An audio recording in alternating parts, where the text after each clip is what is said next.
성경은 로마서 8장 12절로 18절 말씀 교독합니다. 제가 먼저 하겠습니다. 그러므로 형제들아 우리가 빚진 자로 돼 육신에게 져서 육신대로 살 것이 아니니라. 너희가 육신대로 살면 반드시 죽을 것이로되 영으로 또 몸의 행실을 죽이면 살리니. 무릇 하나님의 영으로 인도함을 받는 사람은 곧 하나님의 아들이라. 너희는 다시 무서워하는 종의 영을 받지 아니하고 양자의 영을 받음으로 우리가 아빠 아버지라고 부르짖느니라. 성령이 친히 우리의 영과 더불어 우리가 하나님의 자녀인 것을 정언하시나니 자녀이면 또한 상속자 곧 하나님의 상속자요 그리스도와 함께한 상속자는 우리가 그와 함께 영광을 받기 위하여 고난도 함께 받아야 할 것이니라. 18절 같이 합니다. 생각하건대 현재의 고난은 장차 우리에게 나타날 영광과 비교할 수 없도다. 아멘. 오늘 말씀의 제목이 그리스도와 함께한 상속자 하는 그런 제목입니다. 그리스도와 함께한 상속자. 예, 오늘 우리 거기 8절 말씀이 17절입니다. 같이 읽겠습니다.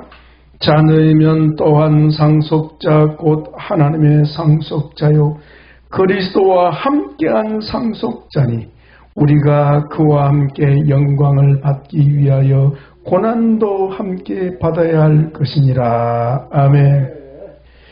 예, 우리는 하나님의 상속자요 그리스도와 함께한 상속자라고 바울이 증언하고 있습니다. 오늘 이 말씀을 통해 큰 은혜 받기를 축복합니다. 예, 오늘 우리 가계치유 실제 우리 마지막 날인데요. 가계치유의 핵심이 무엇이라 했습니까? 지난번에 우리 했습니다만 죄 문제죠? 무슨 죄? 조상의 죄입니다. 그죠? 곧 아담의 죄입니다. 그죠? 아담의 DNA가 우리 조상을 통하여 흘러서 어때요? 나에까지 어때요? 전수화된 겁니다. 그죠? 예, 전수화돼서. 그래서 이 죄 문제를 해결하기 위해서 예수님이 오신 줄 믿습니다. 그 죄 문제를 해결해 주시기 오셨으니 그 죄 문제를 주님은 법적으로 다 해결해 주셨고 실제적으로 내 속에 남아있는 이 죄 문제를 처리하는 것이 바로 가계치유다 하는 겁니다. 이 죄를 없애는 것, 우리 속에 남아있는 본성을 제거해야 됩니다. 그죠? 예.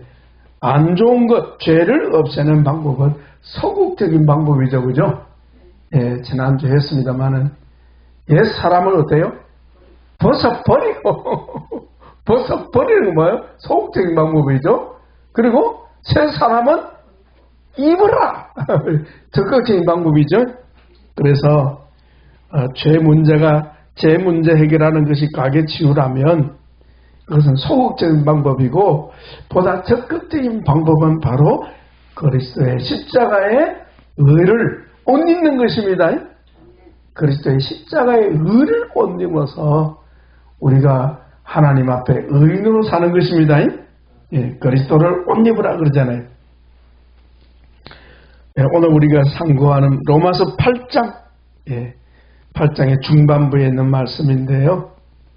이 로마서는 바울의 복음 중에 복음입니다. 그죠? 로마서의 핵심이 뭐예요? 바로 구원론입니다. 구원론. 예, 구원론. 바울의 구원론을 기록하고 있습니다. 그 로마서의 구원론은 3부로 나눠집니다. 그죠? 그게 어디서부터 나오냐면 1장부터 3장 20절까지는요. 인재론이에요. 인재론. 모든 사람이 죄인이다. 이방인도 죄인이요. 유대인도 죄인이요. 모든 사람이 아담 아래서 다 죄인입니다. 그죠? 인재론. 그러니까 죄를 알아야 뭐예요? 죄에서 구원을 받는 길이 열립니다. 그죠? 죄를 모르고는, 자기가 물에 빠져 있는 줄 모르고는 어때요? 물에 빠진 상태에서 구원받을 수 있어요, 없어요? 없습니다. 마찬가지입니다. 그죠? 그래서 자기 병을 알아야 병원에 가고, 자기 병을 알아야 치유받을 수 있습니다. 그죠? 그와 똑같다 하는 거죠. 죄의 문제입니다. 그죠? 그래서 인재론이 3장 20절까지 다루고 있고요. 자, 3장 앞으로 넘겨서 3장 20절 한번 찾아보세요. 20절. 예. 3장 20절 무슨 말씀이 기록되는지 봅시다. 예. 우리 같이 읽습니다. 20절 시작. 19절 20절 있습니다. 우리가 알거니와 무릇 율법이 말하는 바는 율법 안에 있는 자들에게 말하는 것이니 이는 모든 입을 막고 온 세상으로 하나님의 심판 아래 있게 하려 하심이라. 아멘. 온 세상이 하나님의 심판 아래 있다는 건 무슨 말이죠? 죄 아래 있다 이 말이에요. 그죠? 죄가 있기 때문에 심판을 받는 거예요.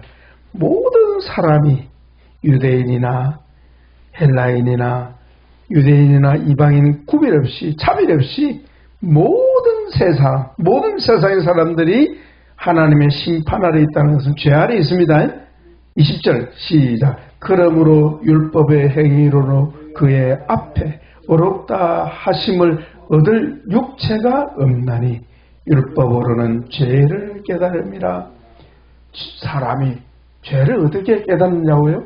율법을 알아야. 그래서 구약의 율법은 무엇을 알게 합니까?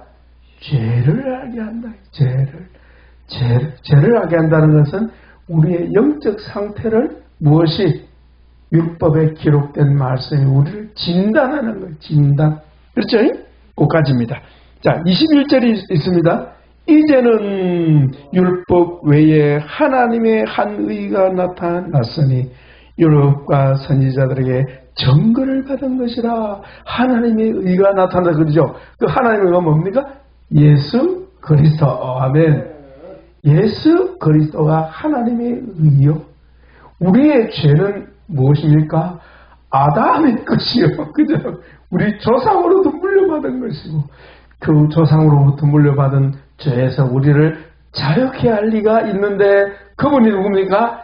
예수 그리스도시다. 이제 들어가는 거예요. 그래서 구원론이 3장 21절부터 시작되는데요. 어디까지 시작되느냐?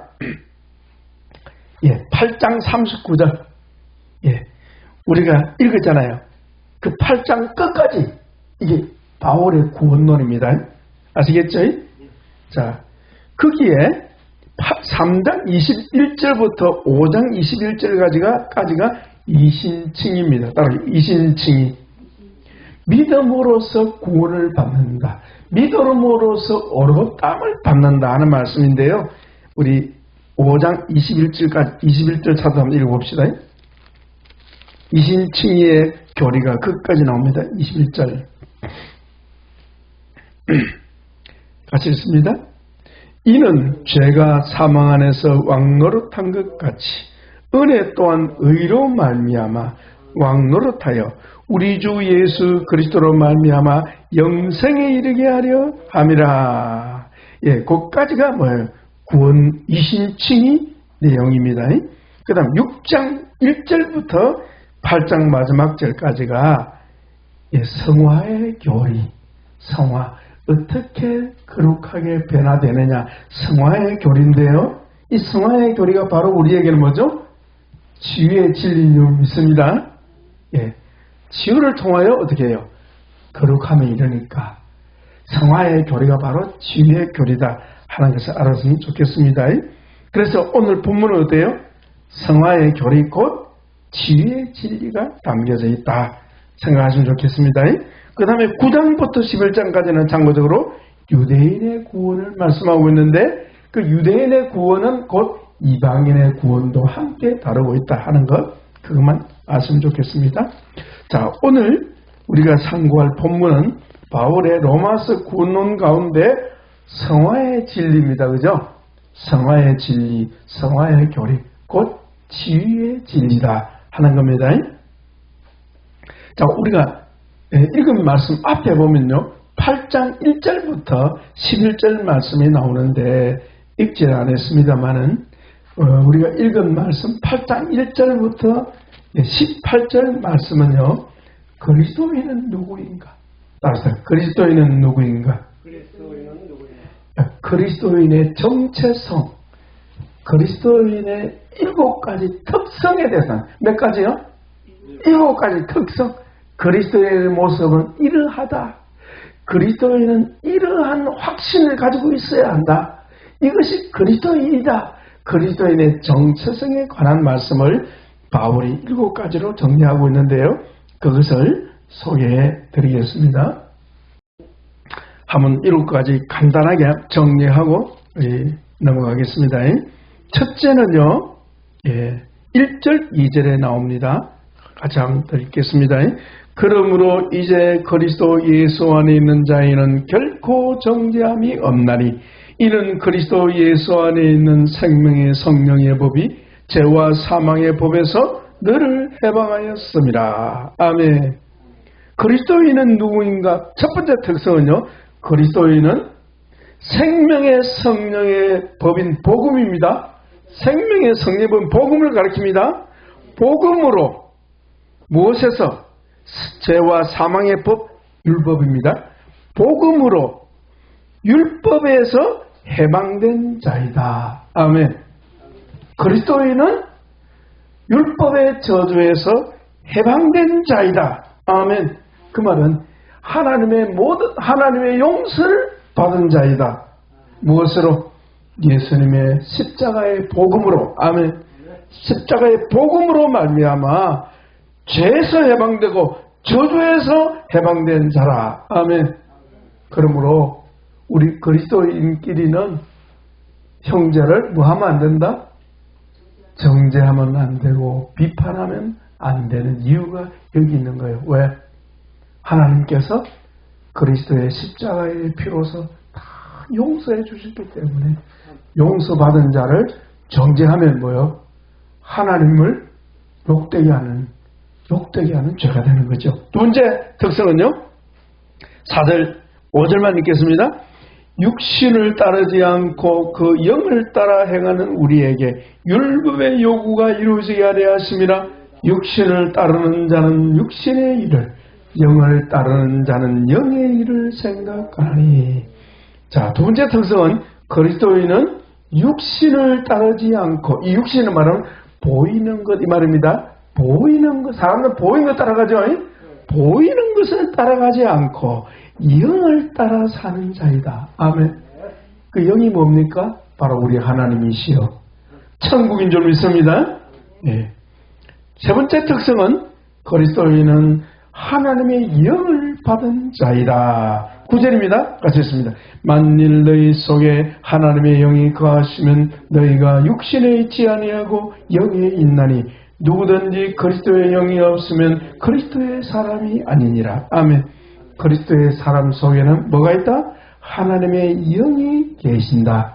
그리스도인은 하나님의 영을 모시고 사는 자이다. 아멘. 세 번째 특성입니다. 그래서 그리스도의 영이 없으면 그리스도인이 아니다. 네 번째 특성입니다. 13절 14절입니다. 그리스도인은 13, 14 같이 있습니다. 너희가 육신대로 살면 반드시 죽을 것이로되 영으로서 몸의 행실을 죽이면 살리니 무릇 하나님의 영으로 인담을 받는 사람은 곧 하나님의 아들이라. 아멘. 네 번째 특성, 그리스도인은 하나님의 영의 인도를 받는 하나님의 아들들이다. 그리스도인은 하나님의 자녀로서 하나님의 영의 인도를 받는 자이다. 아멘. 오늘도 성령님 우리 가운데 인도하고 계십니다. 다섯 번째 특성입니다. 15절 같이 했습니다. 너희는 다시 무서워하는 종의 영을 받지 아니하고 양자의 영을 받았으므로 우리가 아빠 아버지라 부르짖느니라. 그리스도인은 양자의 영을 받았으므로, 이 말은 아들의 영을 받았으므로 하나님을 아버지라 아빠라 부른다. 아멘. 우리는 하나님을 아버지로 부릅니다. 그죠? 또 아빠로 부릅니다. 그죠? 그 다음에 여섯 번째 특성은요. 그리스도인은 하나님의 자녀로서 그리스도와 함께하는 하나님의 상속자라. 17절 상반절로 있습니다. 자녀이면 또한 상속자 곧 하나님의 상속자요 그리스도와 함께하는 상속자라. 예, 중요한 부분이죠. 오늘 우리 주제와 관련되어 있습니다. 그 다음에 7번째 17절 하반절입니다. 같이 읽습니다.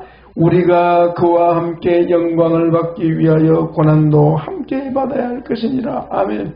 그리스도인은 하나님의 아들로서 그리스도와 함께 영광을 받게 될 것이다. 아멘. 그러니까 하나님과 함께 영광 받을 것을 늘 기대하고 소망해야 되겠습니다. 그죠? 그래서 예수님은 우리의 영광의 소망이 되시는 거죠. 그래서 이 땅에서 하나님의 영광을 받기 위해서 이 땅에서 뭐요?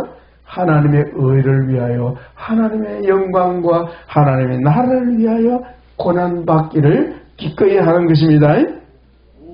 자, 근데 이 7가지 특성 가운데 우리 가계치유와 관련된 특성이 어떤 것일까요? 물론 하나하나 뜯어보면 다 가계치유와 관련되어 있지만은 직접적으로 관련된 것은요 2가지입니다. 2가지.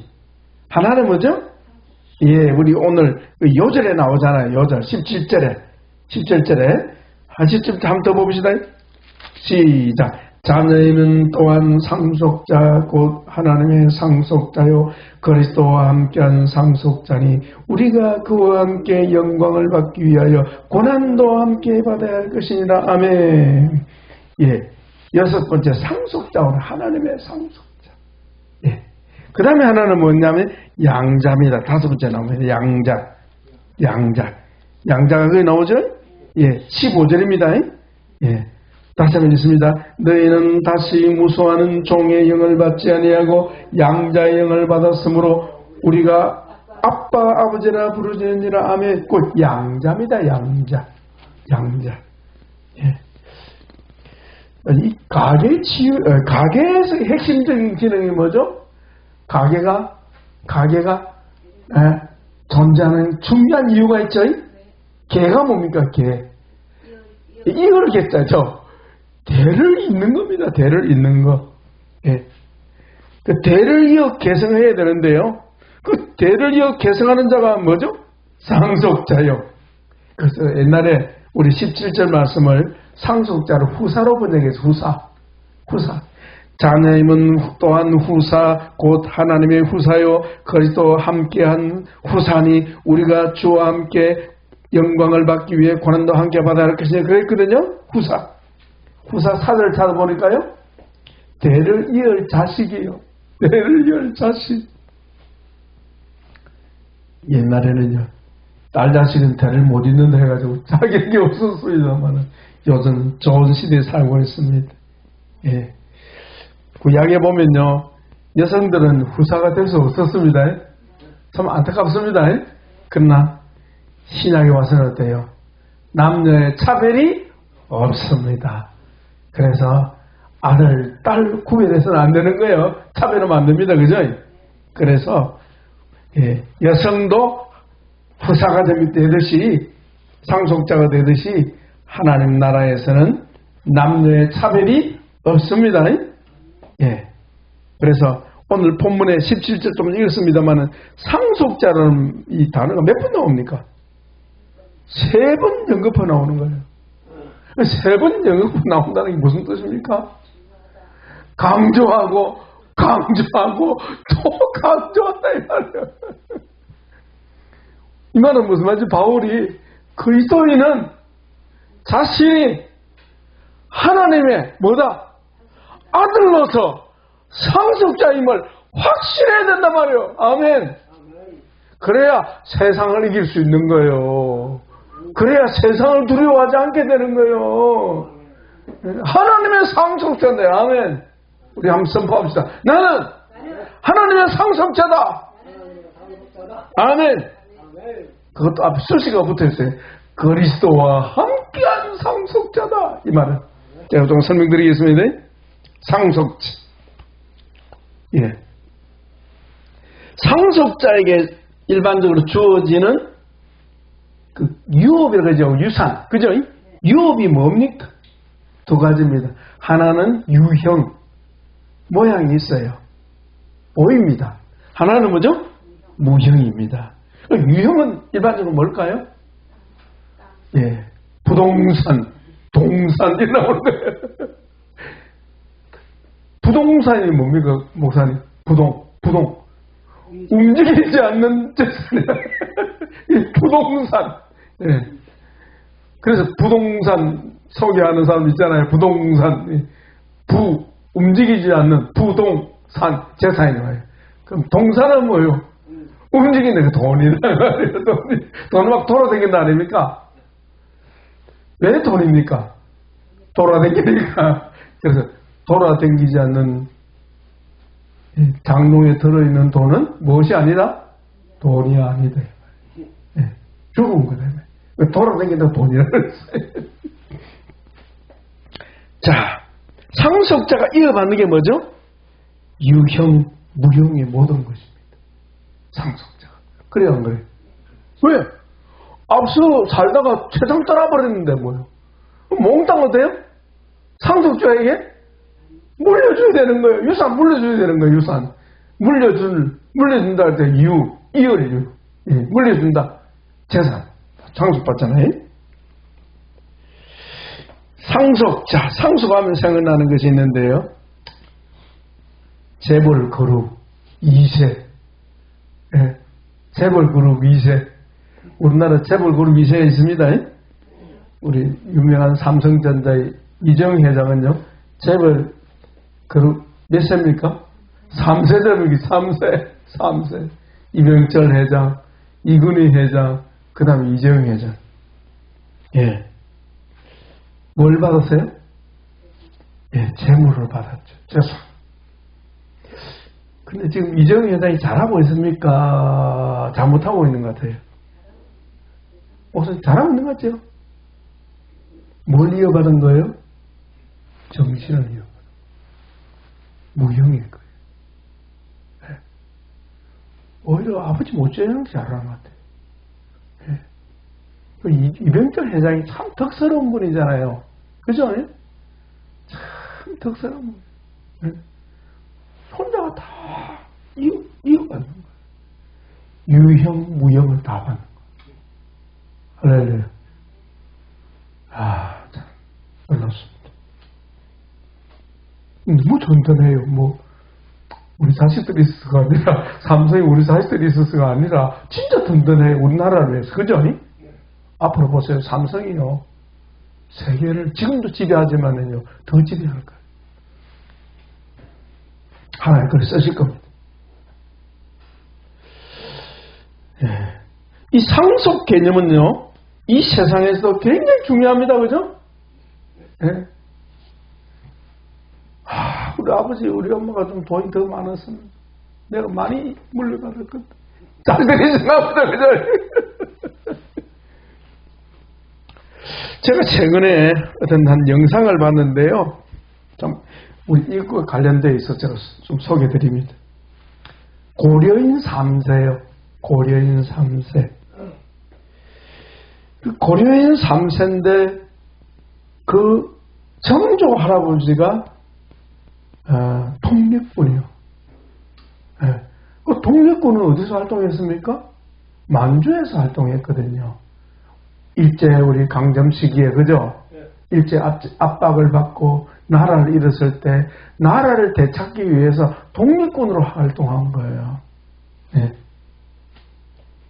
이 고려인은 성이 박씨인데요. 이름도 잊어먹었습니다. 고려인은 누굽니까? 고려시대 사람이 고려인입니까? 아니죠. 예, 러시아, 특히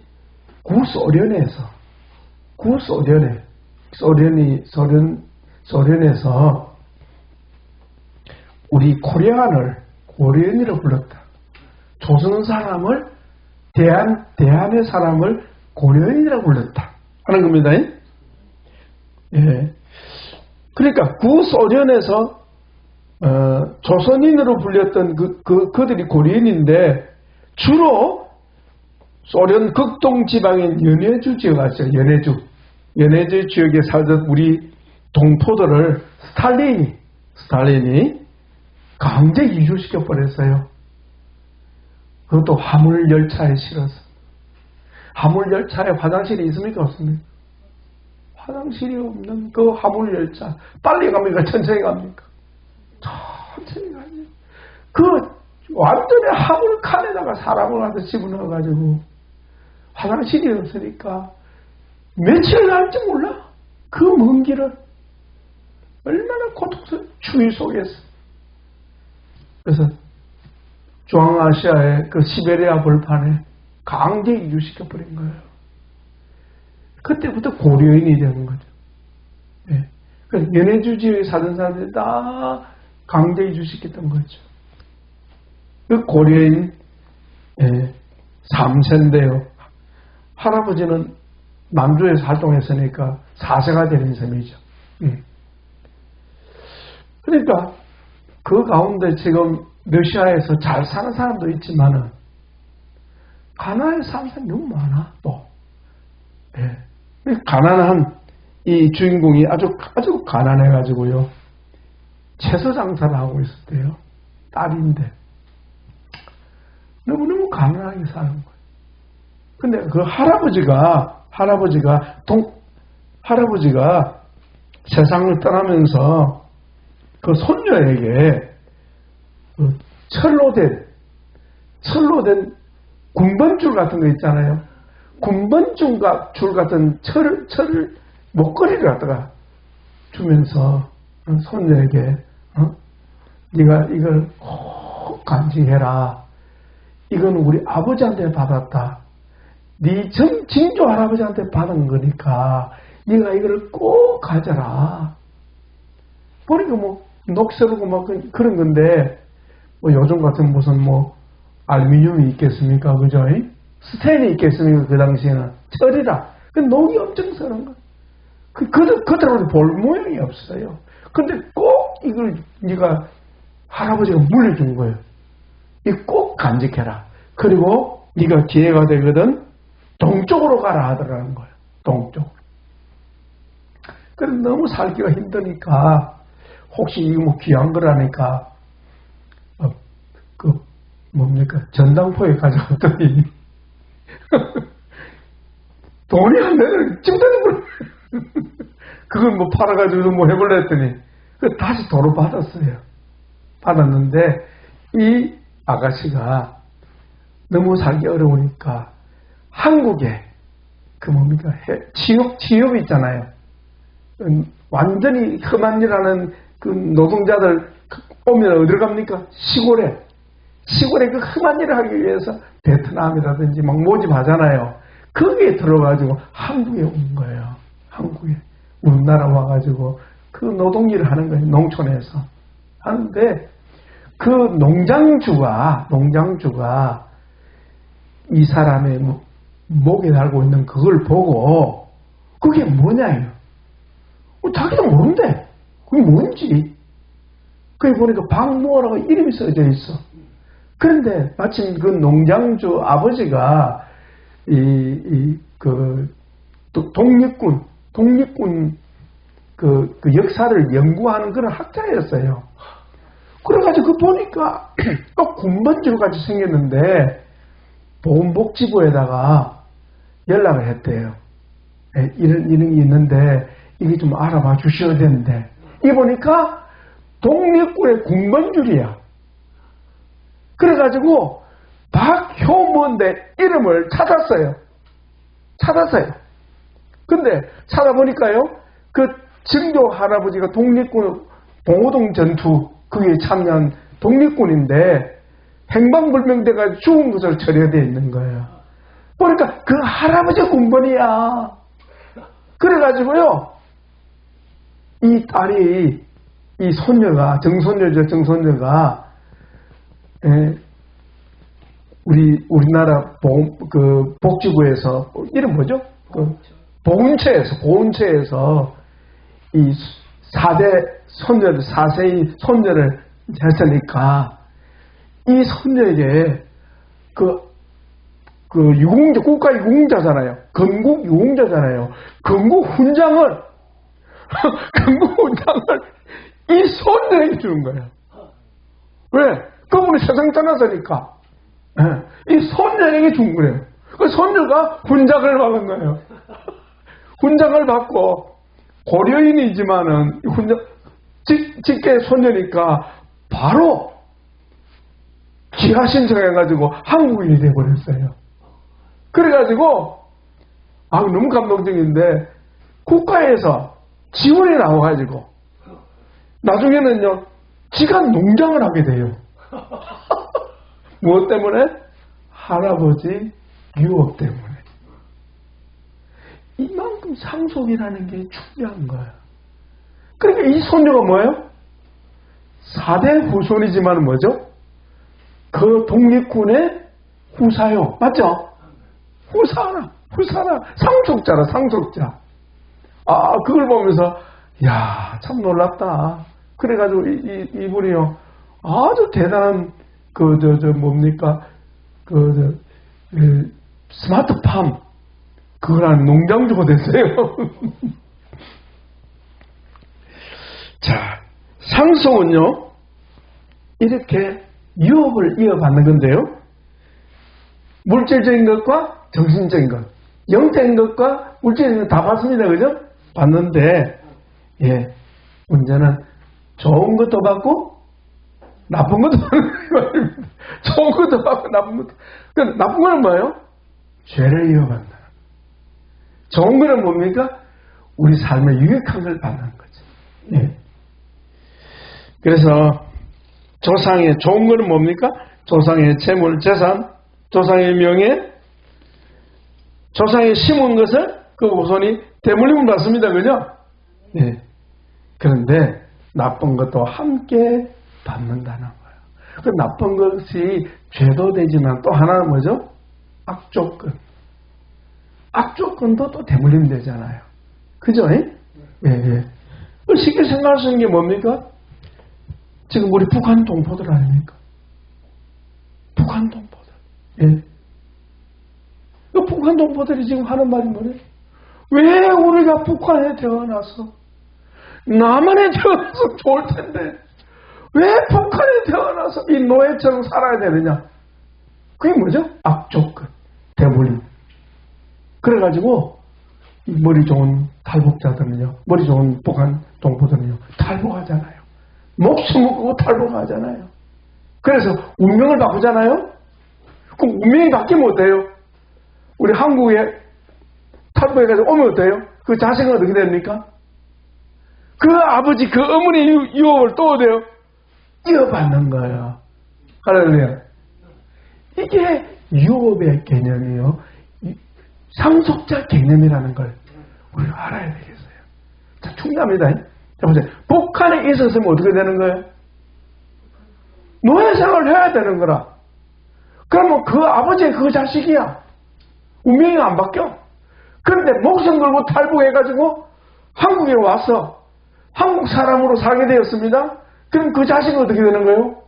한국인으로서 그 복을, 유업을 이어받게 되는 거예요. 그래서 그리스도와 함께 한 상속자라 말하는 그 말인 거예요. 그리스도의 것을 어때요? 물려받는 거예요. 할렐루야. 그리스도의 의를 물려받는 거예요. 아멘. 그래서 상속자 개념이 중요한 거예요. 바울은 이걸 계시를 받았던 겁니다. 놀랍죠? 우리 홍 목사님이나 우리 지금 60대, 70대 이상의 어른들은요, 선진국에 태어났어요? 후진국에 태어났어요? 후진국에 태어났어요. 참, 그래도 홍 목사님은 먹을 게 없어가지고 강냉이 죽 다 먹고는 안 했죠? 그 정도까지는? 안 했죠. 근데 우리 초등학교 동무들 중에 반에 한 3분의 1은 죽 다 먹었어요. 어머, 안 그랬습니까? 죽 다 먹었어요. 강냉이 죽 다 먹었어요. 예? 그러니까 후진국에 태어난 거예요. 근데 홍 목사님 손자는 어때요? 선진국에 태어난 거야. 그래서 아이들이 그런데 아버지, 할아버지는 후진공이 태어났잖아요. 우리는 선주공이 태어났어요. 우리 같이 시켜보면 안 됩니다. 예. 그만큼 대를 잇는다는 것, 상속자가 된다는 것이 중요한 개념이라는 것을 알게 되는 거예요. 중요한 거 본문 하나 정리하고 마치겠습니다. 내가 받은 주께로부터 받은 유업은 무엇인가? 바로 내가 하나님의 자녀로서 상속자가 되었다 하는 겁니다. 중요한 개념이죠. 오늘 제목이 뭡니까? 그리스도와 함께한 상속자라는 거예요. 우리가 가해 치유를 생각할 때 소극적인 것과 적극적인 게 있다 그랬죠? 네.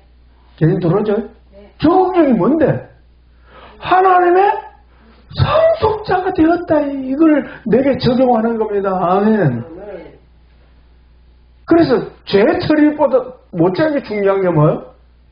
상속자 개념이라는 거. 그걸 제가 발견하게 된 겁니다. 놀랍지 않습니까?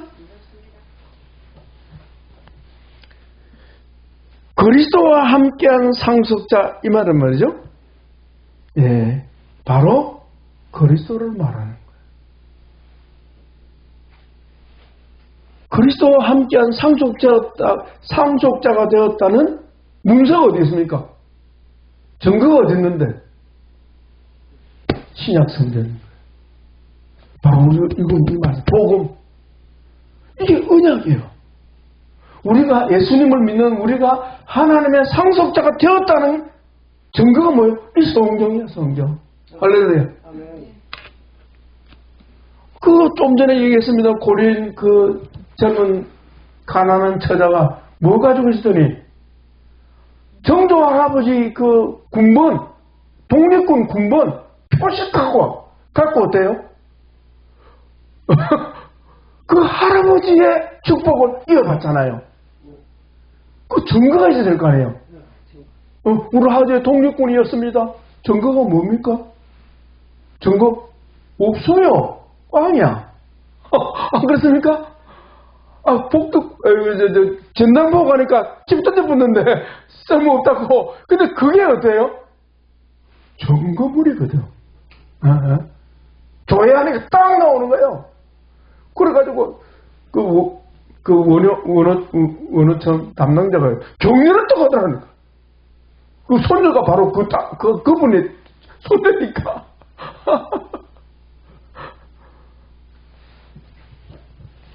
그러니까 그 할아버지와 이 4대 손녀가 동일시 되는 거예요. 놀랍지 않습니까? 그럼 그 할아버지가 받아야 될 건국 훈장이라다. 와, 센 훈장이. 훈장을 누가 받아요? 이 손녀가 받는 거예요. 그리스도의 영광이 누구의 것이야? 나의 것이란다 이 말이요. 이 놀라운 진리 아닙니까? 증거가 뭔데? 증거 있어요? 이 성경이 증거예요. 오늘 본문이 그 증거예요. 그리고 17절 한번 드리겠습니다. 시작. 자녀면 또한 상속자 곧 하나님의 상속자요 그리스도와 함께한 상속자니 우리가 그와 함께 영광을 받기 위하여 고난도 함께 받아야 할 것입니다. 아멘.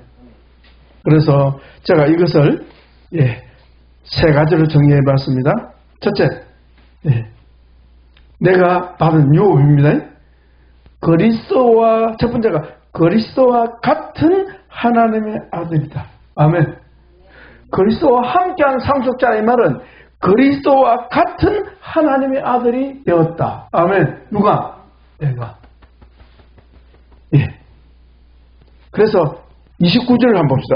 안 읽었는데 29절 같이 읽습니다. 하나님이 미리 아신 자들을 또한 그 아들의 형상을 본받게 하기 위하여 미리 정하셨으니 이는 그로 많은 형제 중에 맏아들이 되게 하려 하심이라.